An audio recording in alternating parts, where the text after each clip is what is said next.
Well, hello, everybody, and a very warm welcome along to what the Israeli papers say here at Real Israel. This is Paul Alster with you, the day after a very momentous day in the United States with the inauguration of President Joe Biden yesterday, and that will be the subject, one of the main subjects for discussion of this week's episode. And this week, I'm delighted to say we have two terrific guests. Firstly, for the very first time, we welcome along Arieh O'Sullivan, who's a veteran reporter and currently the anchor and editor for Can Israel Public Radio in English. He's a former defense reporter for the Jerusalem Post and anchor of Can's Israel English Television News. And he's also a registered tour guide here in Israel. Arieh, thanks for joining us for the first time. Thanks for inviting me, Paul. Looking forward to it.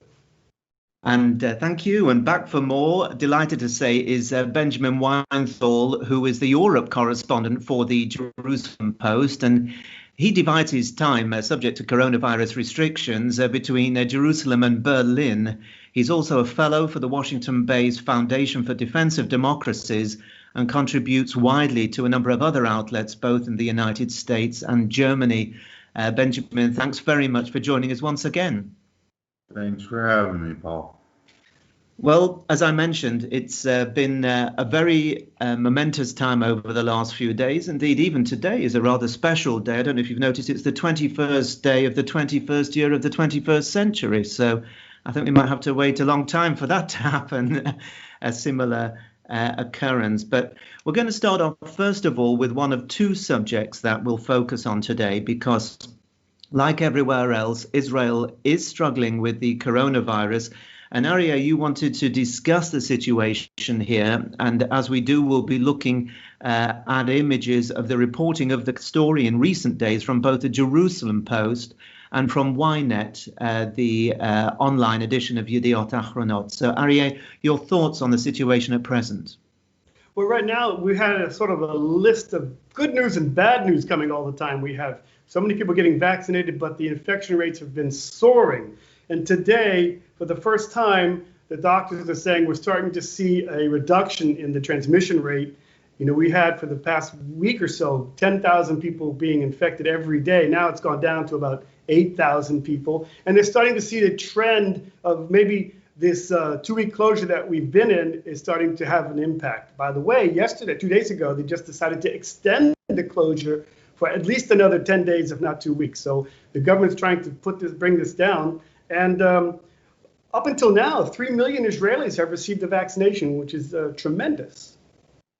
It is. It's a remarkable rollout in the numbers. But of course, despite that, we've passed the 4,000 fatality mark, unfortunately, in recent days. And Benjamin, a great number of that fatality is proportionately amongst the ultra-Orthodox Jewish community. Now, I just wonder if you have any views on their role and their behavior during the coronavirus vis-a-vis restrictions and following government guidelines. Right. Well, the fact that we've surpassed 4,000 deaths, or Israel has surpassed 4,000 deaths, is just horrific. I mean, that would be the equivalent, I think, of close to 200,000 people in the United States, because Israel's a very small country. In the United States, I believe it's now over 400,000 that have died from the COVID-19 virus. There's obstacles to overcome within the Haredi or ultra-Orthodox Jewish community in Israel in terms of resistance to vaccinations and non-compliance with social distancing and mask wearing. Also, I've been told within the Israeli Arab community. And hopefully the current government will crack down on that and not play politics and placate different constituencies to garner votes and avoid enforcement of the anti-corona policies. I think when Netanyahu overlooks or shuns a confrontation with the Haredi population to win votes.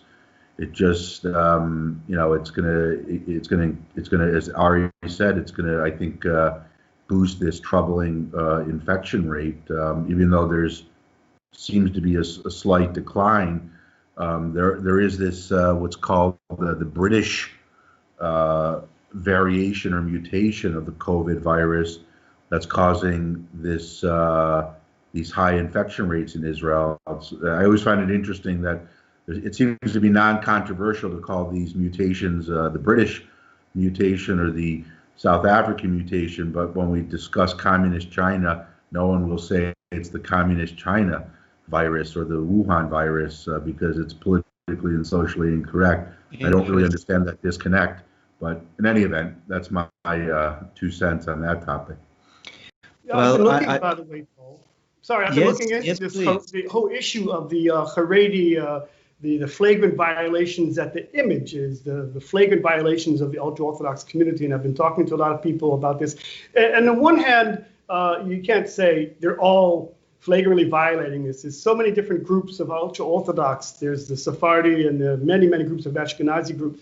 And I was talking yesterday to a person, and they said that, this resentment that's growing in Israeli community, this anger about the ultra-Orthodox who are taking up the room in the hospitals, they're flagrantly violating, they're opening the yeshivas. Will this have an effect, maybe even a political effect in the future? I think Benjamin mentioned this about Haredi parties backing Netanyahu, or Netanyahu seeking the backing of Haredi parties.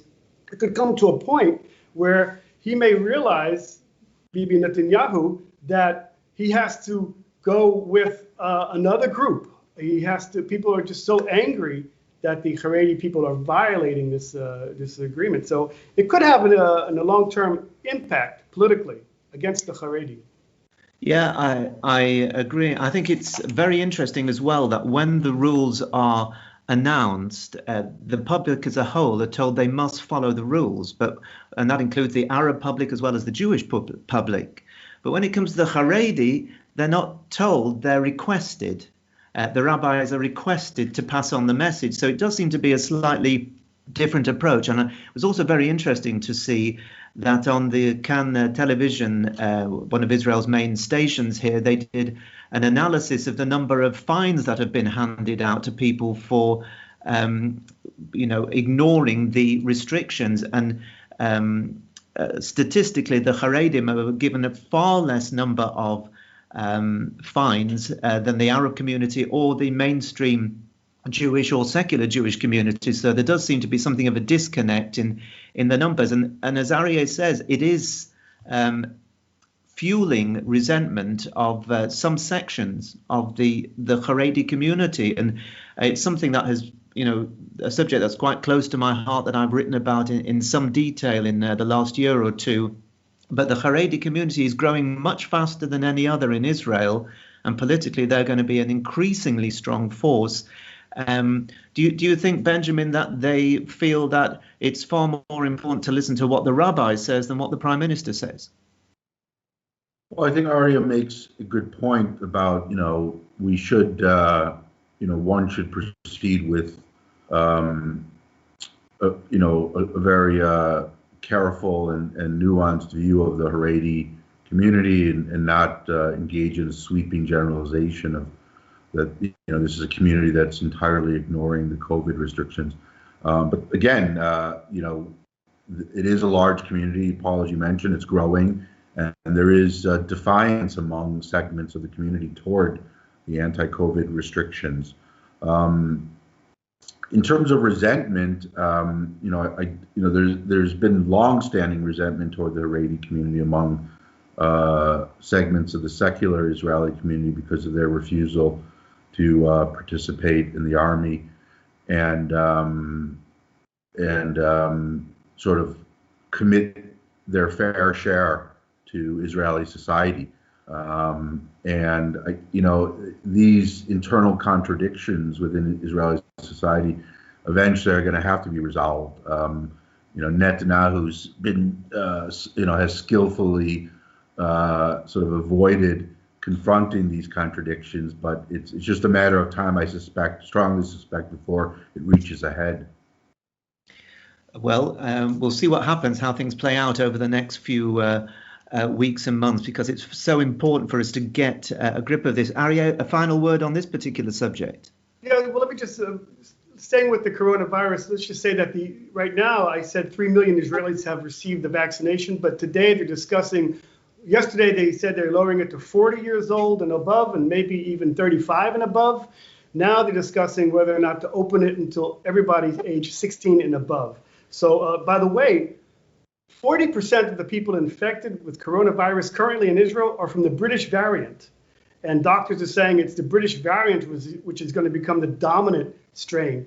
And they don't know yet whether or not the vaccination will be effective against this variant. Yeah, this is true. Well, I suppose I'm the British variant on this panel, but not really COVID related. We'll be coming back to this particular subject in due course, but I want to move on to a second point here and turn first to Benjamin here, because obviously we saw yesterday the inauguration of President Joe Biden, and already there's been a number of decrees that have very much turned things 180 degrees since the Trump administration rode off into the sunset. Whether or not you agree with some or all or none of those elements, the one element that we want to focus on here is how the Biden administration is going to face up to Iran. This is a subject very much that you follow very closely and report on, Benjamin. And are you concerned about the way he will face up to Iran, or do you feel he'll be rather more pragmatic than Barack Obama when he was serving as his vice president? Well, the pessimistic side of me says I'm deeply worried and concerned about Biden's announcement, many months ago in a CNN opinion piece that he wants to rejoin the Iran nuclear deal from 2015, the so-called Joint Comprehensive Plan of Action. That again, this deal allows Iran to purchase conventional weapons, rockets, and other technology, and within a so-called sunset period, the sun will set on the agreement and expire and allow Iran to enrich uranium in order to build a nuclear weapons device.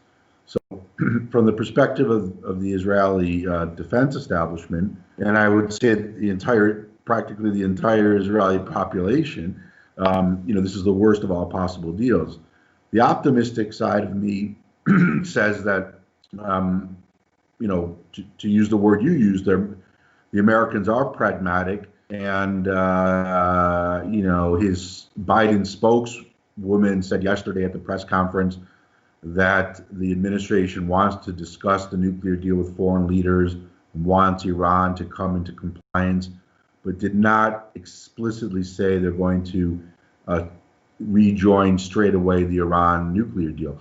Now, Iran has started to enrich uranium to a 20% purity, which quickly brings them on the path to bringing about a nuclear weapon because of the high level of enrichment. They're in violation of the nuclear agreement. I would argue they've been in violation since the agreement was reached in 2015 and before the Trump administration pulled out of the deal. And Iran is now enriching uranium metal. And that, according to the European powers, has no civilian role, but rather has, military implications. So one would hope Biden would use the leverage that the Trump administration has brought about with these sanctions that have crippled Iran's economy, and use that leverage to secure a better deal that will not allow Iran to have a patient pathway to building a nuclear weapons device. Well, one thing to pass on to you here, Arieh, is that, of course, if Iran isn't reined in, then it could very easily start a nuclear arms race in the Middle East, given the new alliances as well that have been formed recently. So how concerned or otherwise are you with regard to the Biden administration's policy towards Iran? Well, Anthony Blinken, the new Secretary of State, I don't know if he's taken over yet. I assume he has. He's saying the right things that Israelis and the Sunni Muslim states want to hear, that we will consult with you before we move ahead with Iran. But the concern in Israel is not just rejoining the JCPOA and maybe lifting sanctions, but Israel has always wanted to have more in the deal, such as restraining missile development by Iran, which, you can develop a warhead or you can develop a nuclear bomb, but if you don't have the warhead to deliver it, then it's not good. So that's always been, it was sort of left out. The wet dream of Israel would be for also to include limitations on Iranian regional support for Shia terrorism in Hezbollah and Syria and Yemen and elsewhere. But the main concern, obviously, is if Iran gets the bomb, it's just going to cause a nuclear arms race. Egypt will want the bomb and Saudi Arabia will want the bomb, and that's the biggest concern. And Benjamin, I was reading a piece actually in the Jerusalem Post just the other day, and it was very interesting to see how many Jewish appointees there have been on Biden's team, many of whom are sympathetic to Israel's point of view to some degree or other. I was also interested to see that when he left Delaware, it was the rabbi that blessed him on his way to Washington. Of course, the priest took over at the Capitol, but he does and has historically had quite a good relationship with Israel, has Joe Biden. And do you think that is going to count for quite a lot in his relationship with Benjamin Netanyahu as Prime Minister, or whoever else it might be after the March elections? Well, he's had a better relationship of Biden than Obama has with Israel. I think President Obama simply did not understand the region and approached Israel with sharp elbows and didn't win any points with his sort of unilateral decisions. And it is encouraging that Secretary of State Blinken, or a nominated Secretary of State Blinken, to be precise, did say the Obama administration will consult Israel on the JCPOA.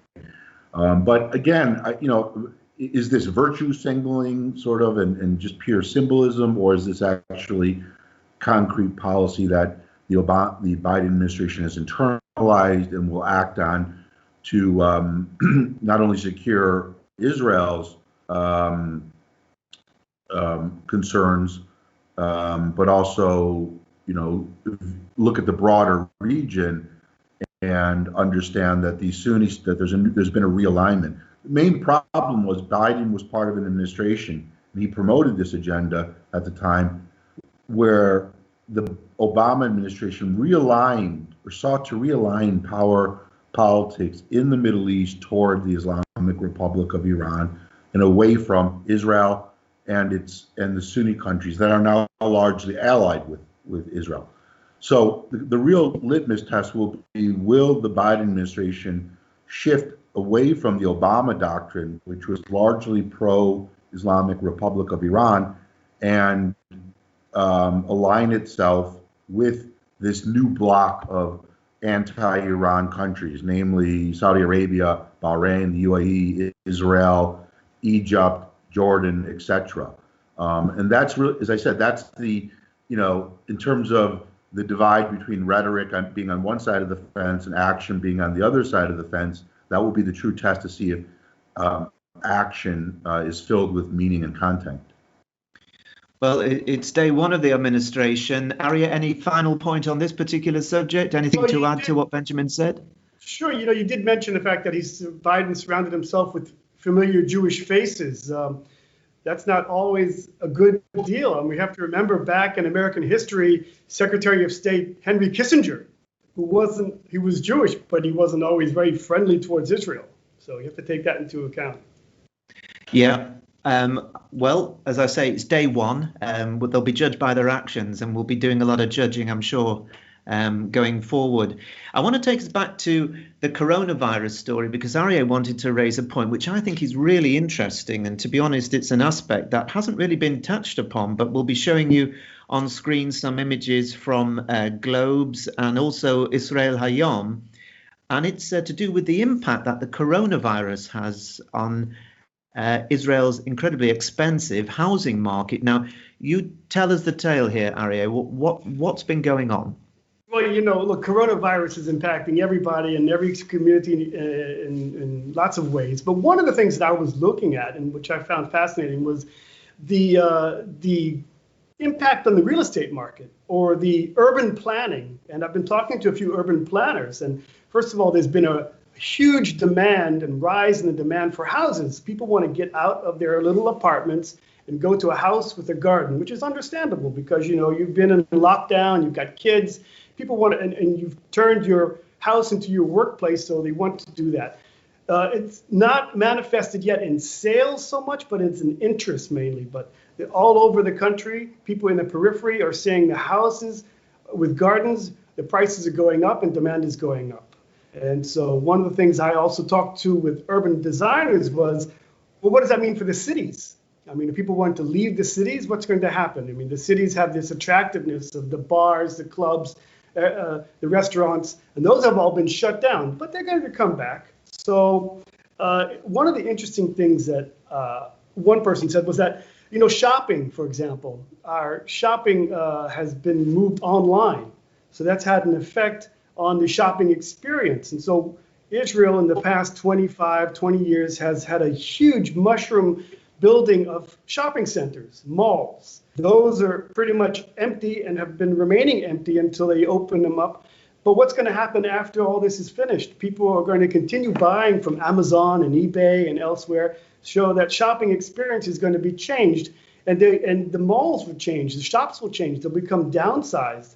So what do you do with the spaces that are going to be left there? You'll be turning them into like the storefronts. There's a lot of businesses are shutting down, foreclosures, all these shoe shops and clothing shops in the cities, they won't be able to continue. So I asked the two urban planners I was talking to, what's going to happen to them? And he said, well, they'll probably be turned into recreational type of businesses like a health club or gym or bar, restaurants and things like that.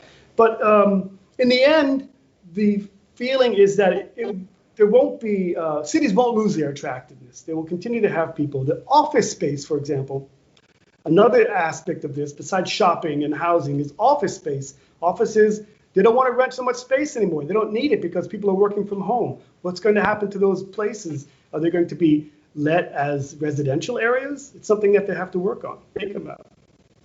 It's an interesting subject, this, Benjamin. Of course, Israeli property, for people that aren't familiar, I know most people that are viewing this show will have some idea that Israel is a very expensive country in many ways. And living here day to day, given the relatively low wages compared to the high cost of living, is very, very difficult. Now, if you're looking forward to a time, or looking forward maybe isn't the right expression, but as we move ahead, we don't know how often this coronavirus scenario is going to repeat itself. And the point that Arieh made about people being cooped up in apartment blocks, not being able to go out, no garden, this is obviously a point that's driving people towards looking, hopefully, I would say, to the periphery to start to populate better. Do you think this could in any way result in finally the bubble for the housing market being punctured and some sort of normality coming back to the cost of living and the way people look at buying property in Israel? You're asking me, Peter. So, sorry, that was to Benjamin. I'll come to you in a moment, Arieh, but I'll just give Benjamin first shot on this one. Yeah. Well, I found the Globe's article really interesting. I'm glad Arieh very good piece. Zoomed in on it. Because I hadn't given much thought to the economics of Israel's real estate market. And I guess some of the findings in the end did not surprise me, that there's, after being, everyone's suffering from cabin fever, there's a burning desire now to have gardens and move outside of the city, or the cities. because there's such a high percentage of the population is sort of restricted to Haifa and Tel Aviv and Jerusalem, in that sort of corridor of metropolises. I mean, it's certainly something. After reading the article, it's actually given me some ideas about, whether I wanted to, look for a house with a large garden or a garden outside of a city. But I'm sort of I have a bias toward the city for the reasons outlined about all the amenities. But I could imagine that it's hard to say because what the Israeli housing market is just, it is so expensive, and I can't imagine that there's going to be a considerable drop in rents once the pandemic ends within the large metropolises of Israel, or Haifa and Tel Aviv and Jerusalem, because there's simply so much to do within these cities. And I guess it depends on the ebb and flow on the pandemic, with these new mutations, which are very disturbing. Perhaps it will, as Paul, as you mentioned, punctuate in some way this enormously expensive real estate market. And Arieh, one of the things that seems to have revived the kibbutz movement over the last 10 to 15 years is the fact that so many young people just can't afford to live in the cities, and they've been returning to sort of families. Kids that were brought up on the kibbutz have suddenly realized that's an option to have a garden and space, and also revive those communities. Given the points made in the coronavirus article in Globes, do you think this is likely to give another drive to that move out of the cities and sort of change the demographic in a permanent way? Looking back at history, the kibbutz movement, a lot in the 80s and the 90s, a lot of kids born in kibbutz, they went to the cities. And now they're coming back because it's the only way they can afford to have a house with a garden, because it's a luxury. You have to look at Israel's urban planning over the past, let's say, 30 years. The last major revolution was after the immigration from the Soviet Union, when we had 1 million new immigrants coming to Israel. So that created a huge movement of people from their old tenements that they were living in to expand, and they moved out to the periphery, to the areas around Tel Aviv mainly, and buying houses. And they upscaled themselves as the immigrants took over the old tenements. They went to houses, and that's where we had a huge boom in the housing construction in Israel in the early 90s, in the mid 90s. And now we're seeing another sort of revolution. Will it burst the bubble? I hope so, because the prices are insanely expensive. But you have to remember, this is a tiny country with 9 million people, very limited land resources, and the government is giving out this land to contractors whose purpose and their raison d'etre is to make money. So they're going to be keeping that bubble alive as much as they can.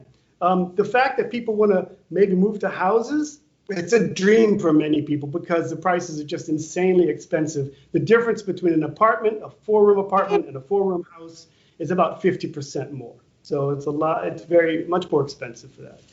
Yeah, I know. I came back to Israel in 2007, and the property I bought then has all but doubled in value, which sounds like a great investment, but it's the same for everybody, and you have to pay double for anything else you want as well.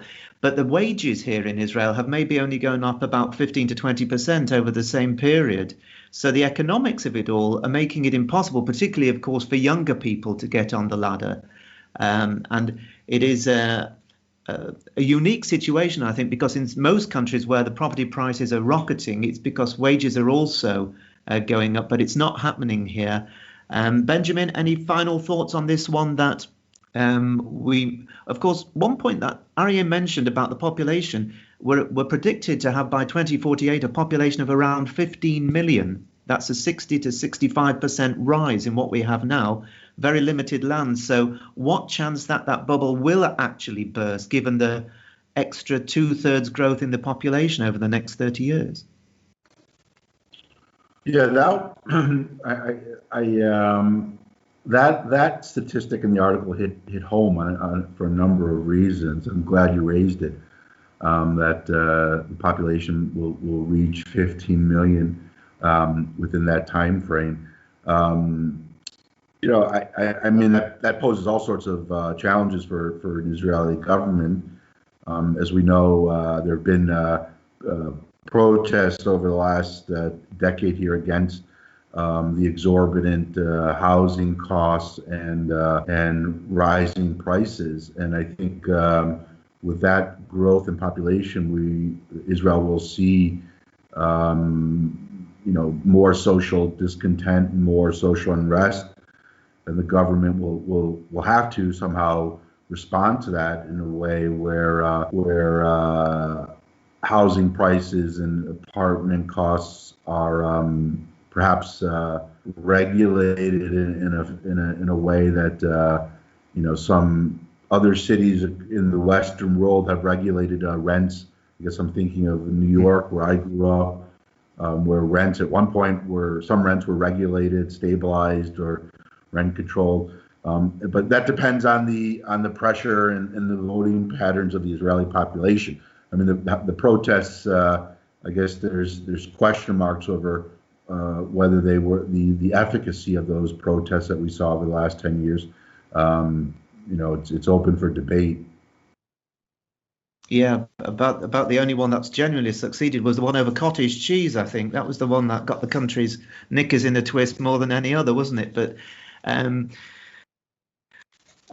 you said, it's going to be interesting because hopefully my view would be that the only place to go if you want to have that space is into the south, into Beersheba, to those areas, into the desert, or into the north, to the Galilee and Golan areas where there is space and there is probably a better quality of life, as I think most of us would view it. But we'll debate this going forward. I'm going to come to our final point today because this is one that Benjamin raises and one that we highlight in images from both the Times of Israel and from Media Line as well. And it's the question about whether the normalization with the Muslim countries might be over now that the Biden administration has come in. We've seen such remarkable alliances formed. I'm not calling them peace agreements because I think for peace you have to be at war to a great deal, and we haven't been at war with all these countries essentially, but these normalization agreements have really been exciting. Could there be more that still go ahead with the Biden administration in place? Do you think they're going to push to normalize with more countries or not? That's to Benjamin first. Sure. Well, yeah, I found the Times of Israel article on the fact that the Trump administration said they ran out of time and they would have been able to turn the corner on new diplomatic relations with Indonesia and Mauritania. Indonesia is an interesting country from my perspective because it's the largest Muslim country in the world. I think it has over, I read 270 million people. So that's sort of very symbolic, even though it's not in the heart of the Islamic world. It's an Asian country. And Mauritania in Africa did actually at one point on the continent, did at one point have diplomatic relations with Israel in 1999, but severed ties during the 2008-2009 Israeli conflict with the terrorist entity Hamas in the Gaza Strip. So those countries seem were possibilities according to this article. And then, of course, Oman, a Gulf country, is also mentioned as another possibility. One would hope that the Biden administration builds on the Abraham Accords. There's a sense based on statements from Biden's future Secretary of State Blinken that that these accords were significant, and Biden administration officials have praised the accords, so that's a good sign. But it's really a question of whether they're going to use their resources to build on the accords, which I think would help bring about peace with the Palestinians, as opposed to squandering resources and trying to engage a very recalcitrant Palestinian regime in Ramallah, to negotiate with Israel.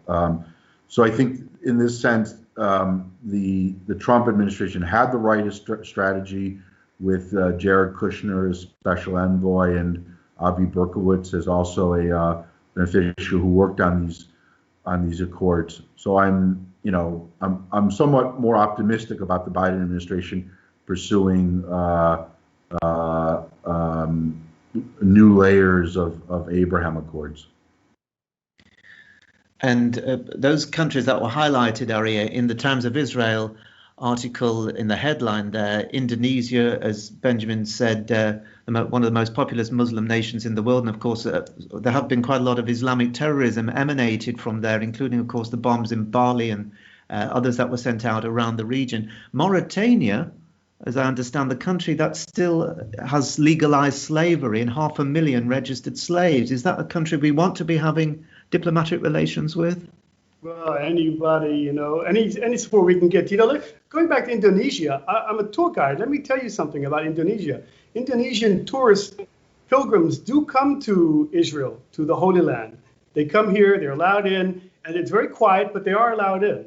Okay, so we do have sort of relations with Indonesia. Let me just go back to last night. My television station, Khan, had an interview with a fellow called Arieh Lightstone, who is an advisor to David Friedman, the American ambassador to Jerusalem.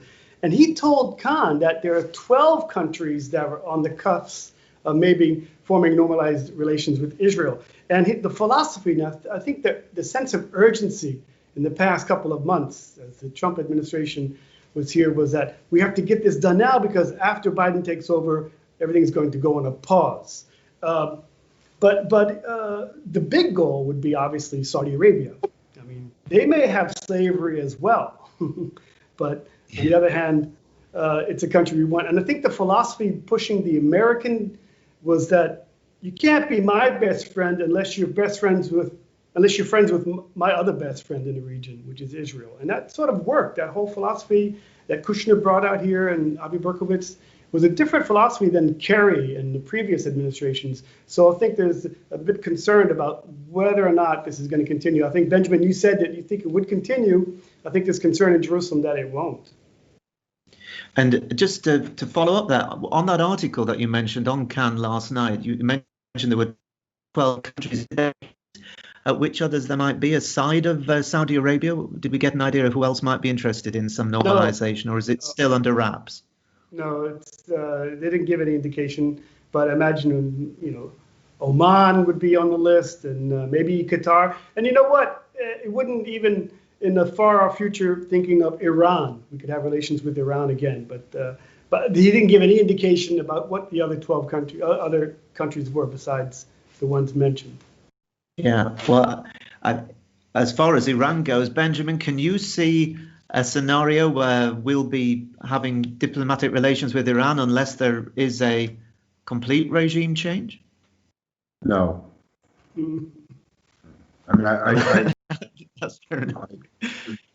Iran, the inner workings of Iran and its regime is to export revolutionary violence and a revolutionary Islamic movement. That has not changed since the founding of the Islamic Republic of Iran in 1979. We've seen enormous amounts of Iranian regime terrorism and violence over the last few years. And I just simply don't see Iran's regime breaking from its